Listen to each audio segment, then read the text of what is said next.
gonna do a live demo today, so we're gonna fly the drone remotely. The drone is going to be in Newark, California, and I'm here in Palo Alto, which is probably about 30 minutes away. Give me 1 second. I want to make sure that my audio is off. All right. Okay. Can I still hear me? Yes. We hear. I don't know about the audience. I think the audience should hear. Yeah, so if I unmute my mic, then they can't hear. Well. No, she's right next to the microphone here. Okay, so there's a mic here. Okay, got it. Okay, great. So what I'm going to do now is I'm just going to share the screen real quick. We're going to do a live demo in the interest of time. One. Okay.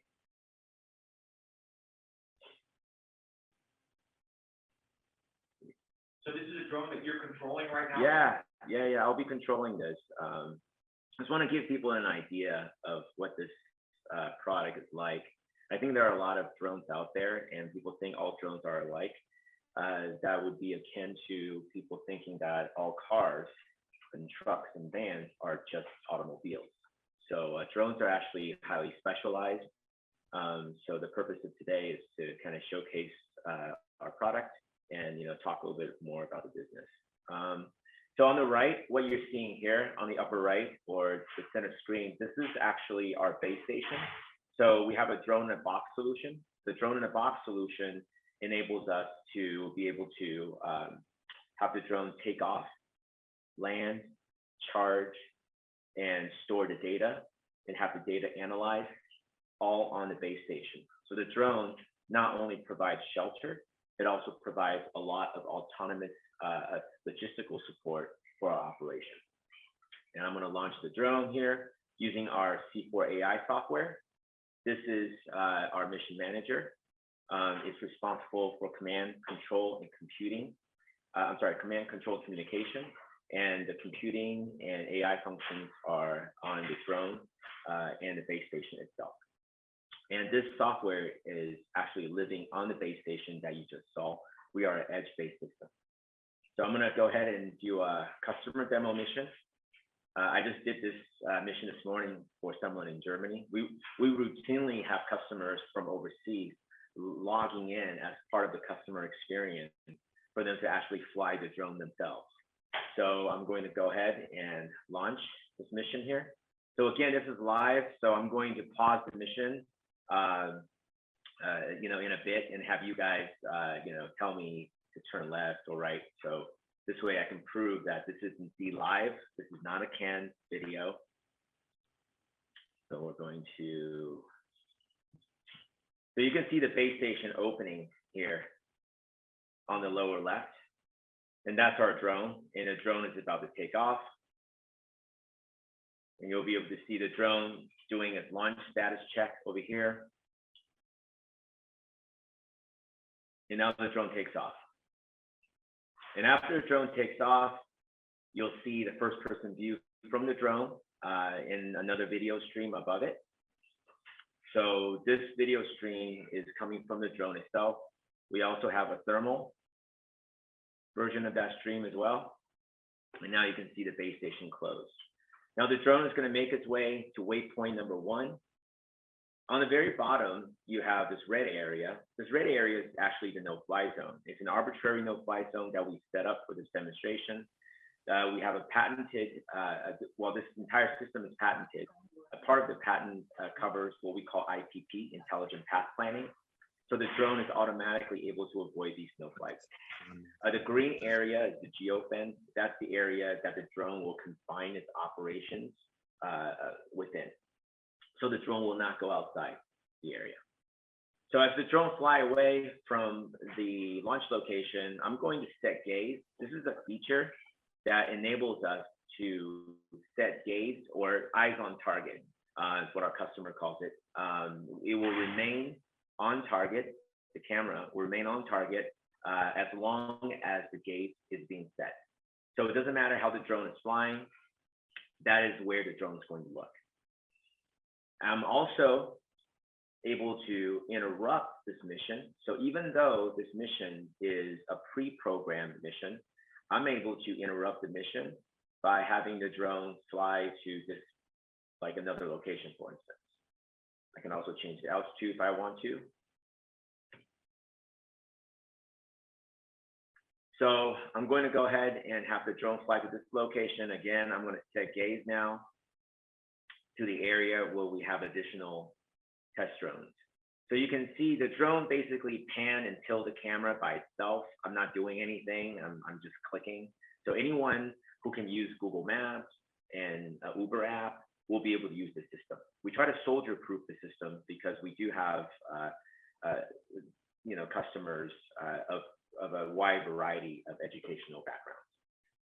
So I'm going to ask you folks to tell me left or right, to turn left or right, left or right, turn right. Okay, when in doubt, that's what I do. Yeah, oops. There you go. So you can see that the drone just turned right. So this is indeed a live mission. And what I'm going to do is I'm going to change the tilt. And I'm going to change the heading again so you can see the area of operation. This is Newark, California, is very close to two electric vehicle companies. We're very close to Tesla. We're very close to Lucid.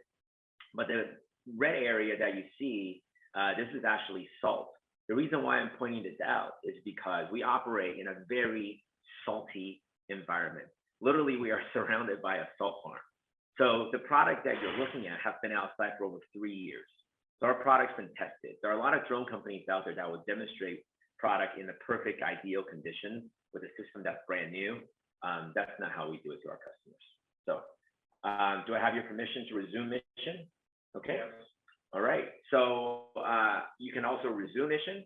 Upon resuming the mission, the drone is automatically going to calculate the rest of the path which it did not complete. So it will go back and complete the rest of the mission. So at waypoint number 4, it is programmed. Oops, let me go ahead and go over to thermal here so we can see the thermal video. Again, I apologize for the choppy speed. I'm getting about only 8 megabits per second here with this Wi-Fi. I just did a speed test prior to coming on. So it's pretty crappy internet. Yeah, but it is what it is. And we're in Palo Alto. It's the irony. So what we're looking at here is just a regular street in Newark. But when it gets to the yellow area is the auto detection zone, and you can see a car has been detected. I'm going to put the drone in hover. So our system, this is one of the most important features of the system. The drone has the ability to automatically detect cars with people. Now we can also train the system to recognize artillery, armored personnel carriers, or forklifts. So we work with defense, the U.S. Air Force, and some private military contractors that operate with energy companies, mostly in East Africa and North Africa. We are also deployed in Saudi Arabia, Poland, Germany, Spain, Brazil, Mexico, and we are like kind of blowing up in Australia right now. So automatically detect cars and people, that's what we do, but we also send you a text or an email. So if you're not watching this live, you're at home, let's say having a beer, you're going to get alerted. So if you're the security manager, it's going to kind of interrupt your day, but you'll be able to click on that link and see this live video right away. So our primary mission is situational awareness. So what I'm going to do now is I'm going to try to crash the drone. I'm going to send the drone to this tree right here. And the height of the tree is about, I think, 30 feet, but I'm going to send it as 1.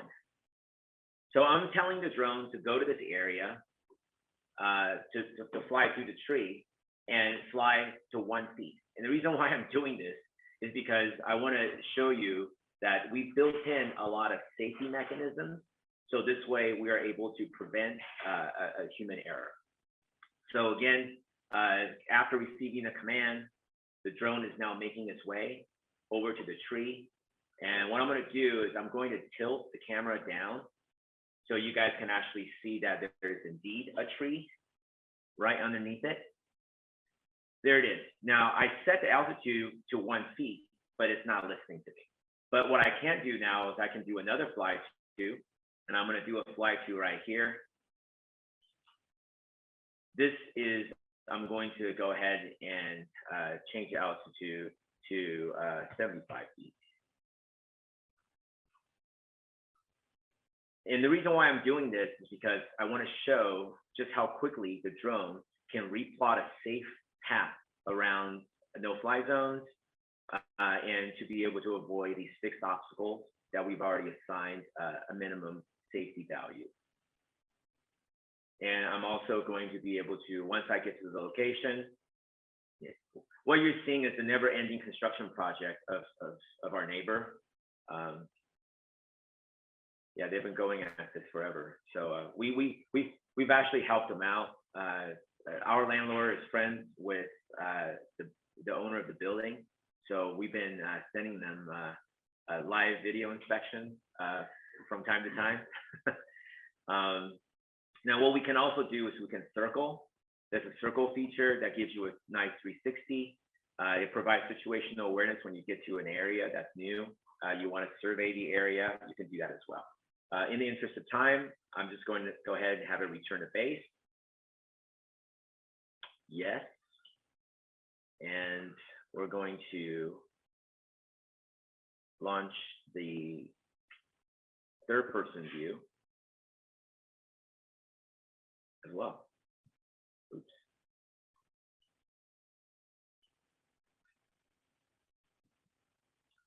So now the drone is in an automatic return to land mode. So the drone is going to make its way back above the base station.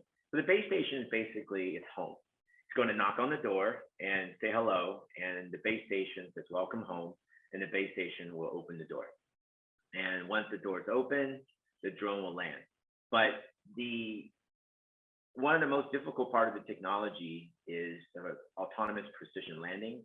We can do this in winds up to 25 miles per hour on the ground, right next to it. The system can fly in wind, consistent winds up to 45 miles per hour and gusts up to 55 miles per hour. Oh, God, bandwidth here. Atrocious. Okay, we're gonna do this again. You can see now the base station is open. The drone's coming in, and the drone is actually looking at this little beacon. That is where the computer vision comes in. The drone is also able to land in GPS challenged environment, meaning that if the GPS signal is bouncing off the wall, bouncing all over the place, or it's unclear, we have a sensor fusion algorithm that's smart enough to know that those edge values will be thrown out, and we're going to follow the camera instead. So one of the primary value of the company is the software. That's where we actually make the intelligence layer, because the drone itself, the base station, eventually we hope they get commoditized, so that will continue to drive down the cost of our system, while we have a robot as a service model where we charge our customer an annual subscription. So there you go. So the drone has landed right on the beacon, and now what you're seeing is the base station closing. So yeah, that concludes our mission, and I'm going to go back to presentation. So Jack, you were flying one drone, but this actually is fleets of drones that you. Yeah, that's right. That's right. So we actually have an entire fleet of drones that you can control simultaneously. So some of our customers, there's a utility customer, LA Department of Water and Power. They have about 30 sites.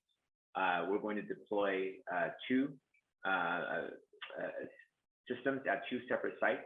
So the reason why they want to adopt the technology is simple. It's very expensive for them to hire security guards.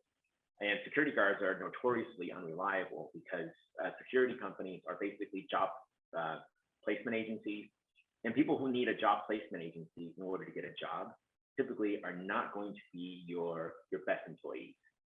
So they will love the idea to be able to automate some of that security guard operations and improve the quality of the security guard that's left. So this way they can have quality monitoring and response team at the same time, having the robot doing all the mundane stuff that's, anything repetitive and that requires a lot of patience is great for robots. So our mission is simple. We want to automate tactical ISR with superior situational awareness. ISR stands for intelligence, surveillance, and reconnaissance. We are a drone company that utilize advanced robotic technology that provides automated solutions to the multi-billion-dollar perimeter security market. We're not interested in doing anything else. I'm not interested in inspections. We're not interested in precision agriculture. Again, going back to what I said earlier, platform for robots are going to start to specialize. To build a generic platform that's going to be jack of all trades, not only is it going to be expensive, it's going to lead to a lot of technical risks that ultimately will lead to the company to fail because the product just simply won't be reliable or won't be affordable. We have a patented dual-use robotic aerial security solution. We've been operating at customer locations since 2018. We've done now close to 10,000 missions. Our target verticals are enterprise, emergency response, and defense. Typical operational locations are manufacturing, power generation, energy storage, research facilities, data centers, military installations, and other critical infrastructures. Speaking of critical infrastructures, we're currently patrolling at a location in the Poconos Mountains that are producing vaccine. It's a vaccine production facility owned by a company named Sanofi. On site, there's a CDC virus vault manned by the FBI 24/7. We're also working with the U.S. Air Force. I guess I could just get to that slide pretty soon, but we're also working, excuse me, with the U.S. Air Force as well. This is myself. My bio's over here. I've been in the internet business since the late 90s. I have some successful exits and also been involved with some successful ventures as advisors. For John, he's my co-founder. I've known him since 11. I got him his job at SpaceX. He was the first 20 engineers at SpaceX. Because after he got his PhD, he called me up. He says, I run out of stuff to do at school. And I told him to drop out of his PhD program, but he wouldn't listen to me. So he finished it. But he ended up doing a lot of computer simulations for SpaceX. And he also did a lot of work with DARPA as well as part of open source robotics. And he was also one of the first 10 engineers at Willow Garage, which is a Xerox PARC of robotics. They created a robotic operating system, which is being used by NASA, it's being used by iRobot, it's being used by Tesla. Pretty much anything that's autonomous, majority of those systems run on a raw stack. And then we have Denis, who's our chairman, who wrote a large check for us, a 7-figure check after 2 drinks. So, Denis was very excited about this idea, obviously, but he was the CEO of HID. So those little tags that you use to get into buildings, that's him. And he knows everybody, basically, in the physical security business. This is probably the most interesting slide to you guys. These are some of our, customers, not all of it, but I've sort of picked customers that sort of represent their own verticals. We have the U.S. Air Force. They have a nuclear weapons facility that we operate at. There's Snowy Hydros in Australia. They're a hydroelectric dam. We also have data centers by Nova, which is in Utah, and Citizens Bank, that's another data center. Eneos is a petrochemical company outside of Houston. We're working with San Pablo Police. We're integrated with ShotSpotter.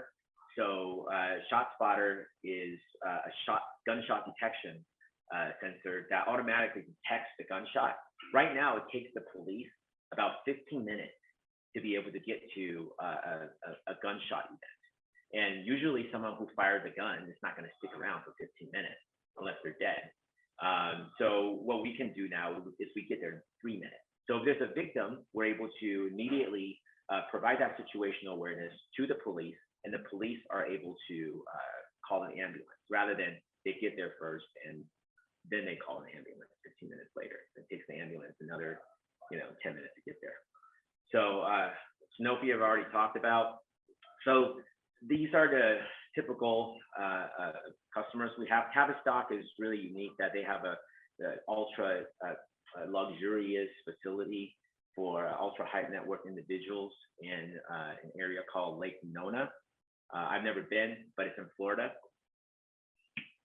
The reason why our customers use us is because they want to automate the patrols. They also want us to integrate with perimeter sensors so we can respond quickly. And of course, we can do it cheaply. So for most of our customers, they have acreages in the hundreds of acres. Lockheed Martin, for example, has a 4,200 acre facility.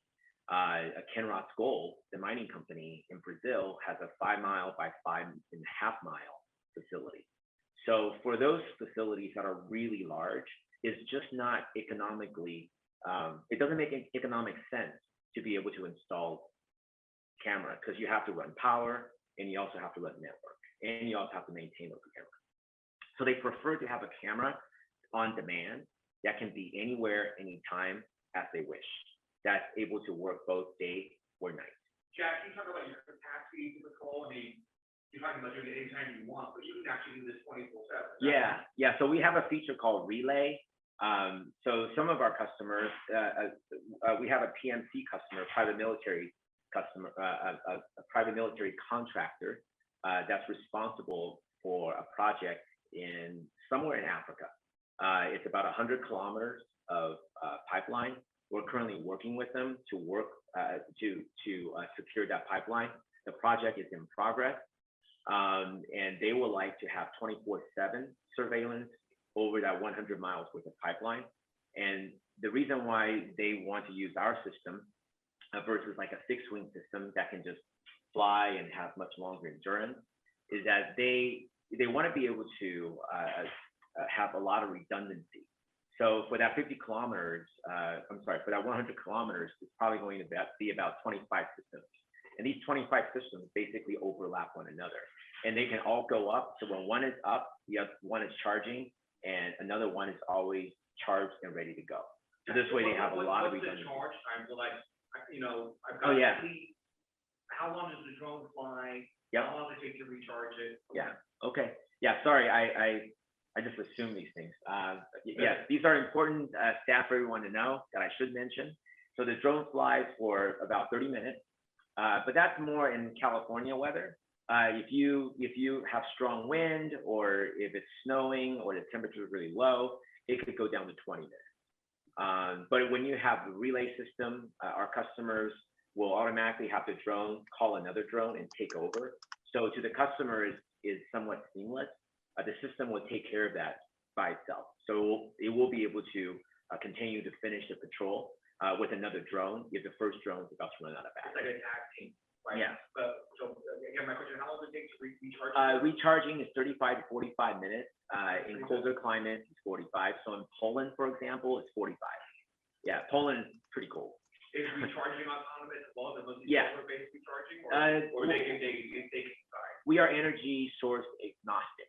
So power source agnostic. So we don't really care if it's solar or if it's terrestrial. We just care that it's 110 or 220. So that's you basically only need Ethernet or an internet network and power to be able to install this in a flat surface, and the ability to write a check for it. So, yeah, that's important.